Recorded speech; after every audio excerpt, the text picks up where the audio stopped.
You won't believe the amount of damage the deal of Caicedo to Arsenal caused, all brought up in between the two clubs, Arsenal and Brighton. Remember, Arsenal and Brighton have been teams that have been really doing business together at a very mutual basis. Friendly discussions were always smooth, but this time around, it really hit a dead end, and you never know, it might be hard for Arsenal to return back at Brighton to sign a player from there. Welcome to Rokani Media Football. Gabriel Jesus, injury bust, is in here for you. Then Jorginho, and why Arsenal brought him in. We've been told by the close people on the job Arsenal have really handed over to Jorginho to do in these remaining months for them to lift the Premier League trophy. Rokani David is my name. Smash the like button, comment and share. If you're watching us for the very first time, lower right bottom corner, that's the place to be. And smash that black button that has the word subscribe. After smashing it, hit the notification bell that will enable you get notified every time we upload a video onto our channel. And obviously, we are here to talk very many things. And today, we are talking also this guy, Balogun, guys. Balogun is on fire. He's on fire. Do you know that he's the leading top scorer in the League One with 14 goals? The guy is really scoring goals in, and today he has banged in a hat-trick, and I think he deserves to be given a mention into this session. Not so, he deserves a mention because he's really sending a message to Mikel Arteta and Edu that I'm all here ready to come back and really return to Arsenal. No need for Vlahovic, no need for Lautaro Martinez, no need for Hurricane talks, no need for players like Osimhen. I'm available to bang in goals, and obviously the boy is on fire. Let's set this lit with Gabriel Jesus first. Let's first talk about Gabriel Jesus, and there is a guy known as Steve K. You know, he has been really reputable, and I would love to recommend you guys follow him up on Twitter. This guy is one of those that is really credible, and all his news has been confirmed by Fabrizio Romano and very many others. Now, on the 19th of December, guess what? He put out onto his Twitter. He pinned it even till now, and I think he got it from a credible source, that Arsenal striker Gabriel Jesus could return in time for the Premier League fixture against Leicester on the 25th of February if everything goes to plan. With his recovery, the surgery went well, and early signs are indicating healing of the injury is ahead of schedule. And obviously, it's ahead of schedule, as we are going to let you know. But this guy told us this on the 19th of December. That's why I'm recommending him to you guys. If at all you feel like you want to read certain things about football that are really credible, Steve K is the guy. He talked about this. He hinted about him returning on the fixture of Leicester City, and now it's second. I think it has been the 1st of February. Jesus has took this to his Instagram. Let me show you what he did. That is it. That is it. If you know, you know.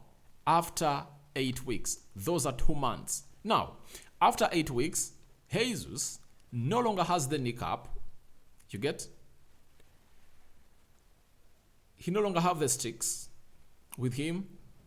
The kneecap is off, and obviously he's now on green grass, meaning that the knee has really healed, and he's now started the grass work. Though he's not training with his fellow players, but he has started the grass work. Now, when a player starts the grass work, the early he can return is within 2 weeks, if at all his body responds very, very well. So, Gabriel Jesus is on the grass, and I believe with how he's recovering and how his body is responding to treatment, we won't be surprised if at all he meets the date that Steve K told us about on the 19th of December, that Jesus is returning on the game of Leicester City, meaning that he can come early before, especially towards the 20th, 21st, or he can come or return on the game of Leicester City. But obviously, he's on time. This is an injury boost for Arsenal, vying for the trophy, leading the table with Jesus Now Arsenal's gone ahead to play how many games in the Premier League? Arsenal have played against West Ham. They've played against Brighton, Newcastle, Manchester United. Arsenal's only played 4 games, not so? 4 games in the Premier League. And they're still on top of the table, leading by example, 5 points ahead of City, and they have a game in hand that they need to play. If at all they win it, they're going to stretch their lead to 8 points. So it shows you that it's a very huge injury boost for Gabriel Jesus' return to the club of Arsenal, because him returning is really going to give Arsenal a different dimension of scoring goals. I believe they've been scoring in goals, and Eddie Nketiah has gone ahead to really outscore Jesus, because Jesus has how many goals? He has 5 goals this season and close to, is it 6 assists? Nketiah has close to 8 goals, I think. 8 goals. 4, he scored a brace. He scored a brace against Manchester United. He scored 1 against Brighton. He scored 1 against West Ham. He scored 2. So 6 goals in, and I think he had close to 3 goals before he really scored in the Premier League. 2 in the UEFA Europa League, 1 in the Carabao Cup. That is Eddie Nketiah for you. So he has outscored him, but that doesn't mean that he's really going to be a starter. And I've seen people coming out and really telling and really insinuating that, all right, he's really going to come out. Even if Jesus returns, he shouldn't be given a start immediately. Guys, style up. I don't support Arsenal, but you can't tell me that Nketiah can bench Jesus. Do you know what Jesus gives us on the field of play? You don't know. You don't know what Jesus gives you. So I believe that Jesus is going to return on the 25th when Arsenal is playing Leicester, and see how he's going to be really going. Because right now he's on the grass, 8 weeks in. Now, we are left with close to how many days? 24. 3 weeks left for him to return. I think it's going to be amazing for Arsenal, because he won't be available. Maybe, if at all he works really hard, he might find himself on the bench when Arsenal is playing Manchester City on the 15th. But I believe he'll be too early for him to return. Not so? But you never know what his recovery is going to be like, because you've seen Arsenal players like El Nini coming in through and returning ahead of schedule. But obviously, he got another knee injury. But the most important thing is that he never really got the same injury he got the other time. So, Jesus has healed, back on grass, running, fighting for fitness. Obviously, very soon, you are going to find him into that Arsenal starting 11 anytime from now. So, let's talk about the Caicedo deal to Arsenal and what damage it has caused between Arsenal and Leicester and Brighton. Brighton is a team that has really sold 2 players to Arsenal, Ben White and Trossard. Arsenal had gone in for a third one, known as Caicedo.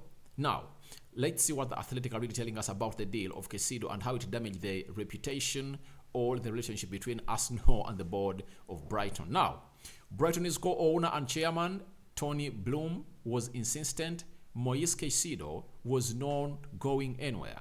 On January 28th, in an attempt to find a breakthrough, a call took place between Bloom and Arsenal board member Tim Lewis. The discussions reached a dead end. That's it.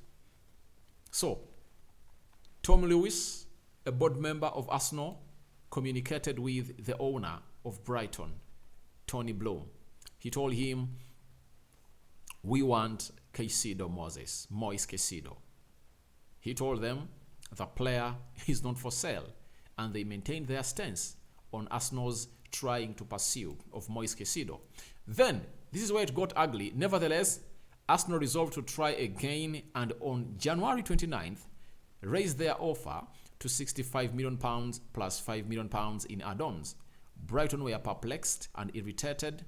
Arsenal had not got the message.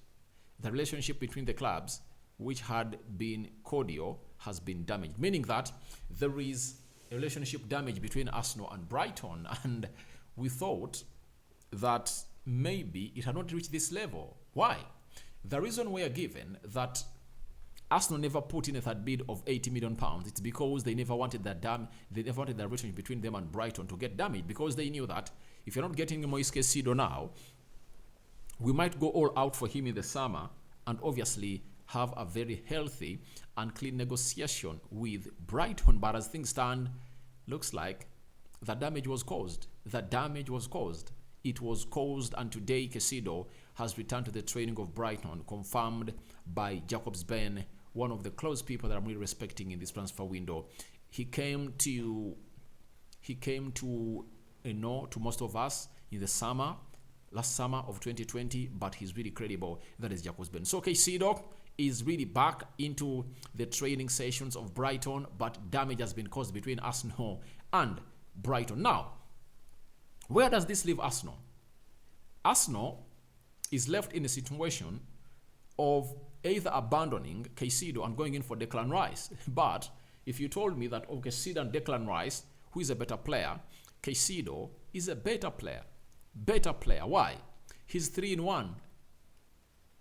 I'll sound repetitive, but I'll have to tell it to you again. Caicedo can play as a central defense midfielder, a box-to-box midfielder, or a number 8, and he can play as a central attacking midfielder or as a number 10. So that is what Arsenal are missing this player. And I believe the amount of money they're going to pay for Declan Rice, however much it was communicated to us that he's their primary target for the summer, I believe they can really use it and sign a player called Caicedo. 80 million pounds. I believe even 70 the summer you go in for Caicedo, they give you Caicedo. Brighton gets you Caicedo because they'll know they're not going to keep the player. They are going to go out for the likes of Haidaras and bring them to their club, then prepare for the sale of Caicedo. Though Arsenal wanted to go in for Caicedo now because they know that there are going to be very many admirers of the player in the summer, and these teams are really having more money than Arsenal. They've gone ahead to spend more than what Arsenal has been spending. One of the admirers of Caicedo is Chelsea. It's rumored that in the summer they are coming in for Caicedo. One. The other one is Liverpool. The other one is Manchester United. And Arsenal comes fourth. So, a bidding war is expected, and Arsenal wanted to get this deal out of the way immediately before a bidding war commences in the summer. But in the summer, a bidding war is expected between Arsenal, Manchester United, Liverpool, and Chelsea. For Declan Rice, looks like Declan will make a decision between Chelsea and Arsenal. But for that, it's only going to be a 2-man horse race. But for that of Caicedo, it's going to be a 4 or 5-man race, because even teams outside Europe, teams outside the Premier League will be looking in for Caicedo in the into the next summer. Why? Enzo Fernandez, a player that has almost the same attributes as Caicedo, has gone to Chelsea.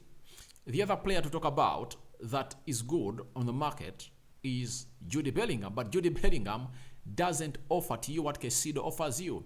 Jude Bellingham can play as a box-to-box midfielder or as a number 8. He can also play as a central attacking midfielder or a number 10. So he can't give you that central defensive midfield aspect onto the field of play.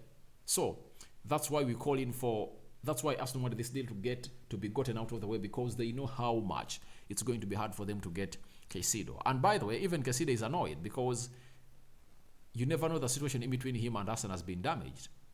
You get? And if at all United comes in and tells him we want to take you, and they agree with Brighton, you never know. Arsenal might come in through and we lose out a player they want. But obviously, let's wait and see who they are going to sign in, because a story came in through that if at all they sign Caicedo, they are two going in for Declan Rice. Now, is Arsenal going to get 150 million pounds and spend it on 2 players? I believe it's possible. Why? They've not been in the Champions League and they've been spending hugely. Now, they're going to be in the Champions League.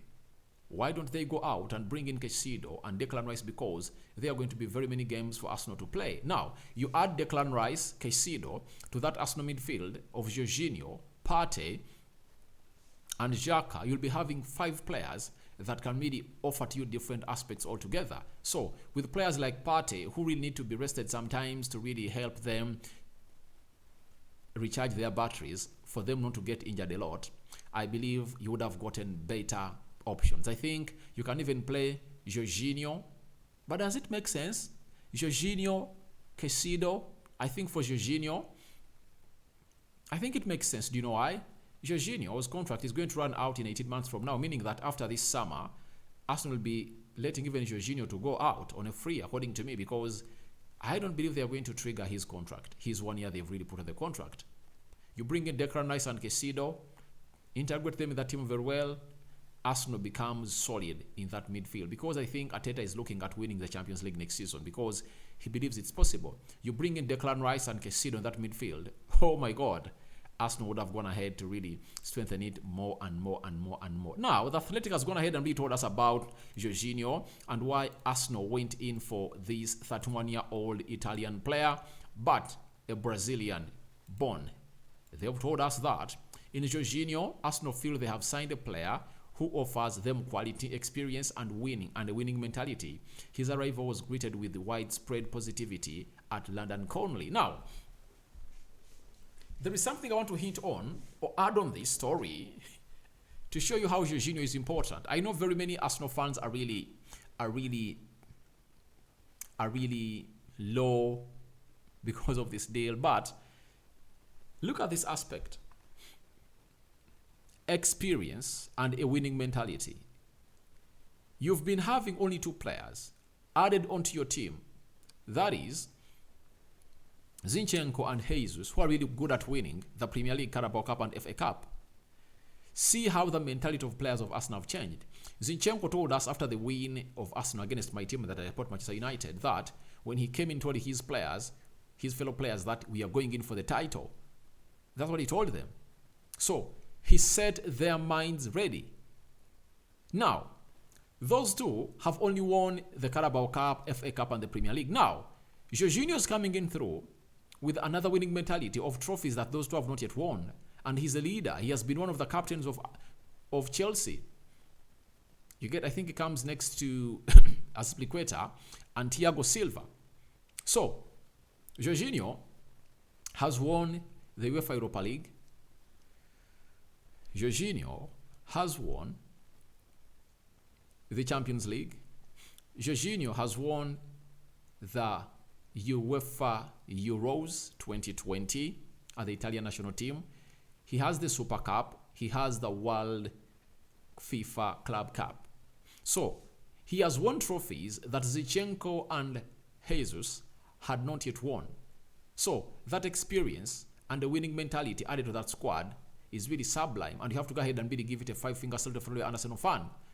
Respect Arteta's decision because he has brought in a player to win you trophies and take you further. And maybe right now, Arteta might be going toe-to-toe to really gate in these 2 trophies. He wants to win the league and maybe proceed a lot into the further stages of the UEFA Europa League. And I think he can win it. He can win if at all he really goes ahead. So he can land a double with Jorginho, because Jorginho is really going to be playing a very huge part in the UEFA Europa League because Thomas Partey will be rested in most of those games, and that calls in for a lot for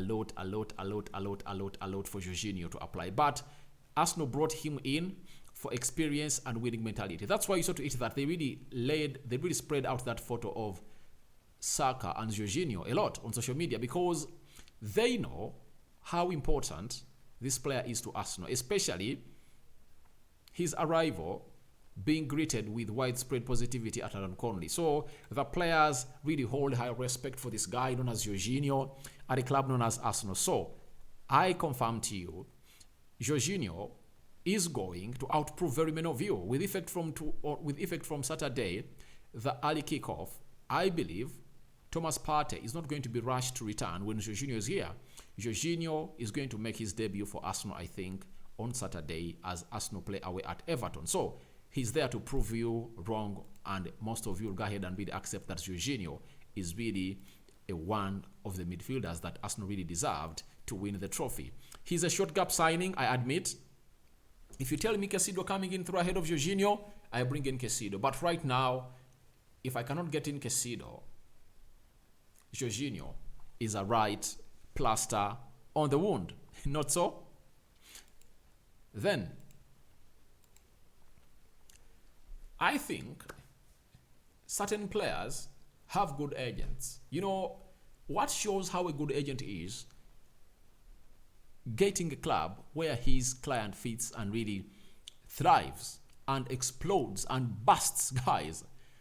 For Florent Balogun, I think he's 21, 22 years of age, Arsenal player loan to Steady Reims in France. He's really having a season of his life. Breakthrough season in League One. Now, Balogun has netted a hat-trick today as Reims defeated Lorient by 4-2 in their League One match this evening. Balogun is now the top scorer in League One ahead of the likes of Mbappe, Neymar, and Lionel Messi. He's having 14 goals. So, this boy is putting himself in the shop window. Now, it's a decision for Mikel Arteta to make. Are they going to really retain this player at Arsenal, or they are going to sell him? If I told Mikel Arteta, what I do is simple.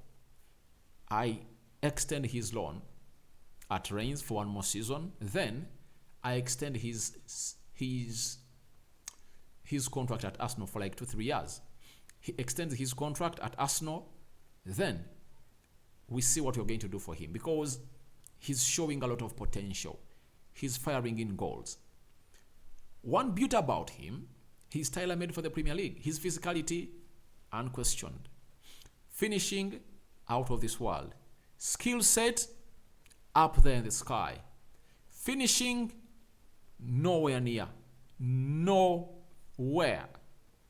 bad. He's just great. Better than Eddie Nketiah. This boy is one to watch. Keep your eye onto Florent Balogun, a man who is really firing in goals for fun at Stade Reims in France. So guys, your thoughts on this huge Jesus injury boost are welcome in the comment section below. What do you think about the Caicedo to Arsenal deal damage that has really been caused between Arsenal and Brighton? Your thoughts about Jorginho? Do you think his leadership skills, experience are really going to be pivotal or integral in Arsenal's season to win the league? And lastly, your thoughts about Florent Balogun, top scorer in French League One. The boy's on fire like nobody. Sign out for now. See you later. Enzo Fernandez has been unveiled as a player of Chelsea. Missed out on that story because I was really doing the match day live of Manchester United versus Nottingham Forest, and United are going to play in the finale of the Carabao Cup alongside Newcastle on the 26th of February at Wembley. Guys, thank you very much for watching it through. Good night. Cover you all in the precious blood of Jesus Christ. See you when you see me. Good night. I'm out.